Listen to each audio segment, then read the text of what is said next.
Hello dear students, welcome to the Studydex YouTube channel. আজকে আমরা আলোচনা করব স্পেশাল এক্সিকিউটিভের যে ফর্ম রয়েছে তা কীভাবে ফিল আপ করতে হবে। প্রথমে তোমাদের এখানে একটি বাক্স দেখছো, এখানে তোমাকে পাসপোর্ট সাইজের একটি ফটো লাগাতে হবে, যা রিসেন্ট ফটোই হতে হবে। এরপরে দেখো এক নাম্বার তোমরা ফিল আপ করবে না, এটা করবে অফিস। আর 2 নাম্বার নেম ইন ফিল, এটা খুব কেয়ারফুলি লিখবে, ইন ক্যাপিটাল লেটার তোমার নাম। 3 নাম্বার রয়েছে জেন্ডার, এখানে তোমাকে মেল হলে মেল, ফিমেল হলে ফিমেল লিখবে।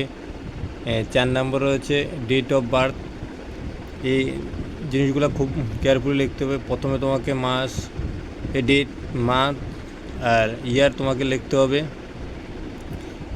5 নাম্বার রয়েছে তোমার ফাদার নেম, সাধারণভাবে আমরা যেভাবে লিখি মাদার নেম।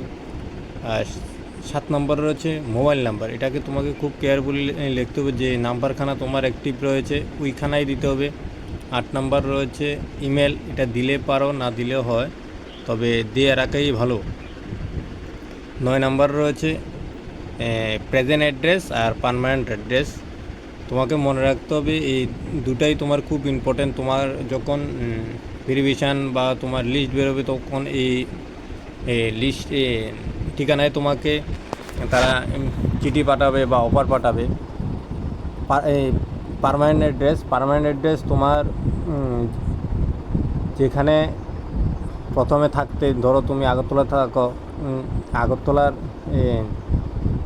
বাড়ি তোমার আগরতলার অ্যাড্রেস হবে, কিন্তু প্রেজেন্ট অ্যাড্রেস তুমি তোমার বাড়ি আগরতলা, কিন্তু তুমি কাজের সূত্রে তুমি উদয়পুর থাকো বা ধর্মনগর থাকো, তোমার ওই জায়গাটা তোমাকে লিখতে হবে।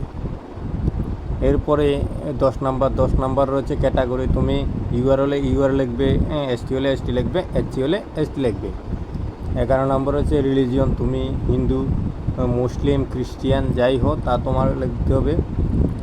12 নাম্বার ম্যাটেরিয়াল স্ট্যাটাস, এইগুলো সবাই পারে না, এগুলো তুমি যদি বিবাহিত লিখবে, আর আনমেরিড হলে আনমেরিড লিখবে।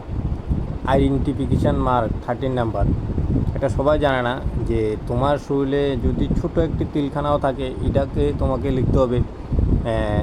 যদি কোনো ডান হাতে বা কাঁধে কোনো তিল থাকে এটা লিখতে হবে তোমাকে। আমি দেখিয়ে দিচ্ছি, ওয়ান ব্ল্যাক, BLACK, ব্ল্যাক, মোল, MOLE, মোল।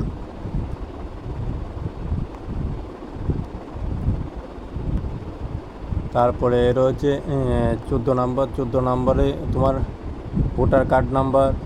15 নম্বরে আধার নাম্বার, তোমাকে আধার নাম্বার লিখতে হবে।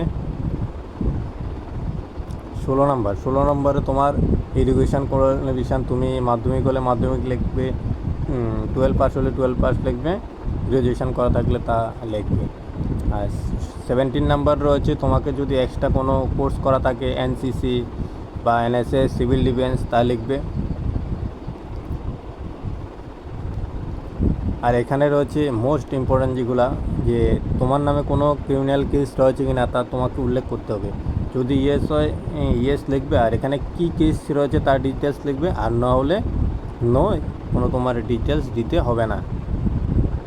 এরপরে তোমাকে এই জায়গায় তোমার সিগনেচার রয়েছে একটা, তোমাকে সিগনেচার করতে হবে, যে ডেটে তুমি জমা দেবে তা লিখবে। আর প্লেস, তুমি যদি আগরতলা, ধর্মনগর হলে ধর্মনগর, উদয়পুর হলে উদয়পুর, তা তোমাকে মেনশান করতে হবে। এভাবে ফিল আপ করেই তোমার লোকাল থানা তা তোমাকে জমা করতে হবে।